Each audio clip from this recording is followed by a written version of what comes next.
When we pour plaster, plaster is mixed with water, and the solution, the mixture is really very watery. This is like you know, cream.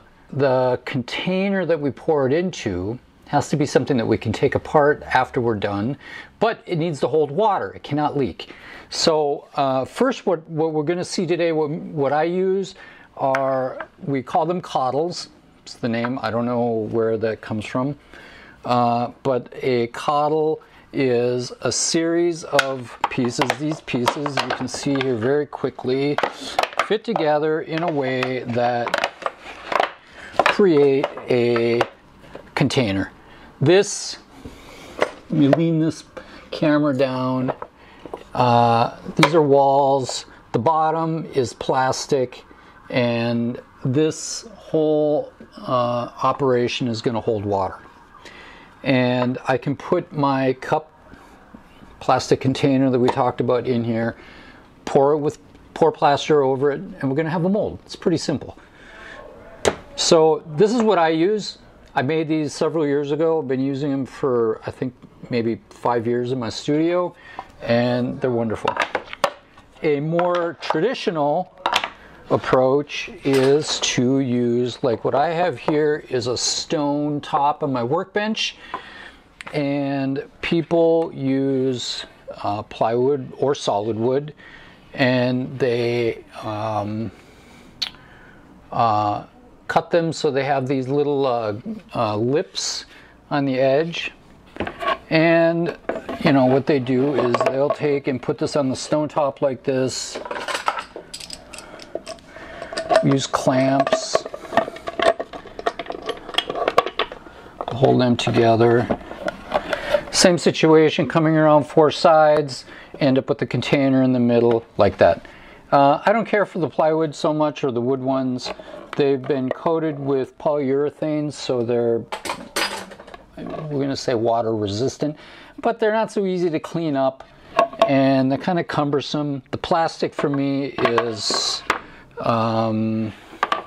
you know, just easier to deal with, and I make a lot of plaster molds, and while the set of plastic Cottles I have is rather small, most of the molds I make are actually kind of small to begin with. I make really elaborate pieces, but they're made out of many small pieces, and so I kind of focus on making small pieces. Something else that you can use, you don't have wooden Cottles, you don't have plastic Cottles probably, you can, and I have successfully done that quite easily, is pour plaster into foam core. I have foam core in the studio, which I use frequently. This is, it's about 1/8 of an inch, just a big sheet, and it cuts pretty easily. And you can hot glue the corners together. The nice thing about foam core is you don't have to use a release agent on it. The wooden Cottles, you have to use a release agent, otherwise the plaster will tend to stick to it. You can scrape it off, but it's work. So you want to use a release agent. The plastic Cottles, I don't need a release agent, but if I do use one, they just clean up a little bit easier. And that's the next thing I want to talk about. Oh, but with the foam core, you don't need it. In fact, you don't want to use a release agent on the foam core. The foam core will release from the plaster. Sometimes the paper face on the side that the plaster is next to might peel off, but it just comes right off the plaster. It's no fuss, no muss. So if you don't have regular Cottles and you want to make a simple one-off plaster mold, use foam core. It's a good deal, and you can use it for the base, the sides. You can hot glue foam core sides to a stone or Formica top. I mean, if it's a worktop, you hot glue up the corners to make sure it doesn't leak, and it's really a good system. Okay, then release agent.